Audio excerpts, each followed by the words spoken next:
na yesa idi nkomo biem na midi nkomo dia na say Givers Industries na Mekro Coffee Kakari ayekrato aye ba bidi nkomo den ma wode ndam no jai we no enim say we di kan di ho nkomo kakra but ene no the packaging na nkasa ba be kire na akodwa so a ohu se ne yete Coffee ye share ache kwa ba ohima mejo so na mpombo kodi ye ho adarma ohu ye mobo ede nyankopon se na bi de say wo bai ukura de ntontom da ho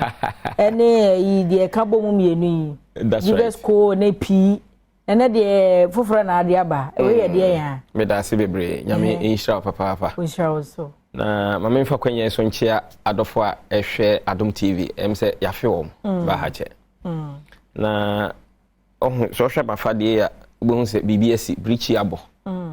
eye ye CEO Dr. Solomon Kwabi ne mame meka ne se ye nana we free kafo na eya nenso ye sre nyankopon se wonchehero na ebusu ani nyina hwe meka se me mame wu ya sem obi ka kire me to makoma pono so pa ne se Kofi ewom se de asie na ya nenso eye se yen ye besie ye mame nom sense ye mame nom mum e besie me dwena asem no ho na no mama re chekire ti san so ne ye ka kire Dr. Solomon Kwabi ne ni nuanom se eye se ye besie awofo esense awofo no mum e besie ti nyankopon na nchekire won re na ohima maka ne se wie no em se me ba ene no manfa Givers P manfa Givers Co manfa Givers Herbal mixture na se GC capsules any GC mixture ene ba ne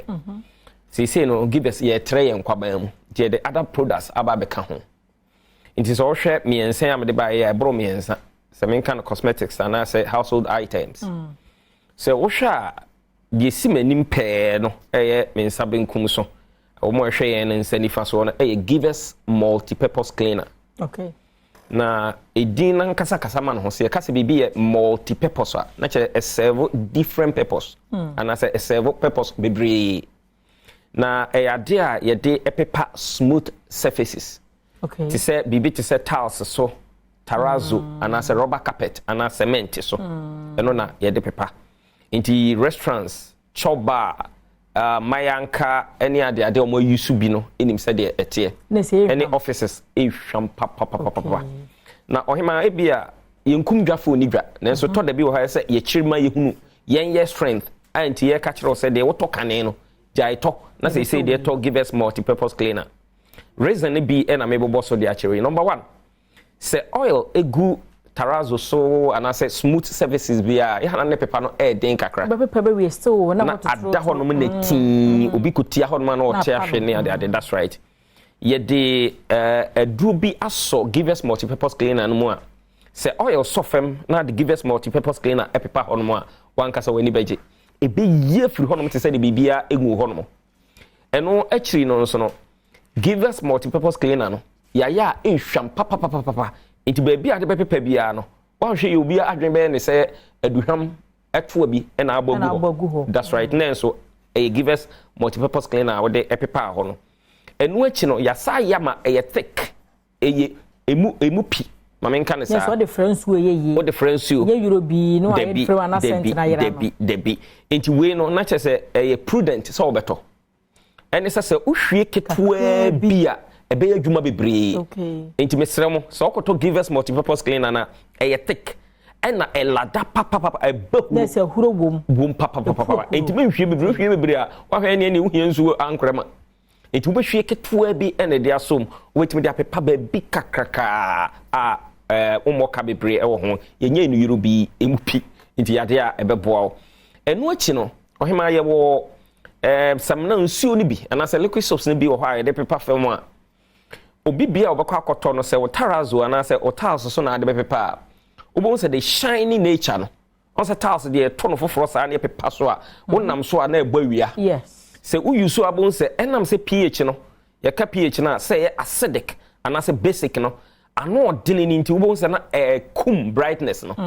iti tiles aka na oto ya na ye kama no afei de wani beba ho so na brightness no afiri ho na wa tiles a wo sa be kyesa tutu ni nyina no asa ato no foforo na ne okoya na asa obai sabe mpani se usuro aboa na gyan na ani a uyi ni mpre no iti ye sre adofo a mo ato mo tiles papa bi abokato no se so ope soap bi ade bepe paso a ebe ma shiny nature no atena ho afebode ama wa use Givers multi-purpose cleaner ebe boa ama the brightness no atena ho enu echi no hema ya sa the disinfectant aso because sabe ye fie mu ye office na ade no ye won kwala ebia fe no mo wea ene ade on sa kwala nso de okuraduane age so ma asase ye bidi ansa na odi ato aso it won sen kwala na diarrhea na yarea infections ahodo bebre na omunya it ye factor eno into the making of givers multipurpose cleaner no it ye the disinfectant aso mu a so the paper fam a abofra ni didi na duan no de to fam de twi fam fa di kra enam say we use to givers multipurpose cleaner na de paper ho no akumwa wamwa se be yemfa ye ni ehu wo no nti akwala no fa di a na che se ehu bia enim de shemfinfin no so ye den enu achi no ohima de shemfinfin ne givers WC cleaner ekasama no ho okay nti eno no ye de paper ye WC emu o de bia wo WC bia emu asene metro challenge de amount bo mo na ko hwe givers WC cleaner ne bi o koda anwumre no na watutu bi agum kala na ye blue kama na wo de gya hokọ ne koda ade achi anopa fa brush na fm keke ne flash ebe woro emu ni nyina ma apai fite shiny se de ko to no foforo na etie no eno ye givers WC cleaner na eno achi no hima ho se ba bia nka wo kan ade ko wadwene mu pa e yo WC so na nso enam se de hotie nti wo kwa je so woro watare obi kra woro singlet e de san bontin because okon mo pentem apie ho enka wo no nya papa bese me shobo so you should give us WC cleaner na ho no be your library kona ma graphics so a na wo kenka wade if you say ho no hwehwehwam ena no achi na no so ye disinfectant asom okay because on say institutions be to say mo adwumam ha edom na wa ha use no dos that's why schools any ade ena sebe prebiasa e bia na oba bi ana ba bi o infection no akọ drop bi aguso it is one hwe na your ba na so koso a wache obi free no when your infection na fe ukunu bebisa questions so na amfa ba bia so you should give us WC cleaner na and am say containing disinfectant into no ebekum wa sebe yemfa ye ni enhu wo okay it is obi ko use WC na and also onya oha bia the din ye give us WC cleaner ena de si me nsani fa so etwato ase no ani ti se nsuo ni fite krogen eno ye give us raw zone okay give us raw zone eno no e bleach okay it ye de si niema white it ye bia water de bi wo patade wakoma daso bibia kem bia wo num kube nsuo bi ne bia bi drop gum ana se bibia tesa ana bibia kem ti amata de no sha enye bio ye bio a bo modern nya give us raw zone o de kakra be gu ensuo num no dilute na de atare no ahye me nyɛ sure se be sunsun ayentare da bida kona no de bia me se matare bi pa me wo ye ya na mpam ye that's right me di num afa me posa ya atere ye sha no kafra ka to give us raw zone and anyhow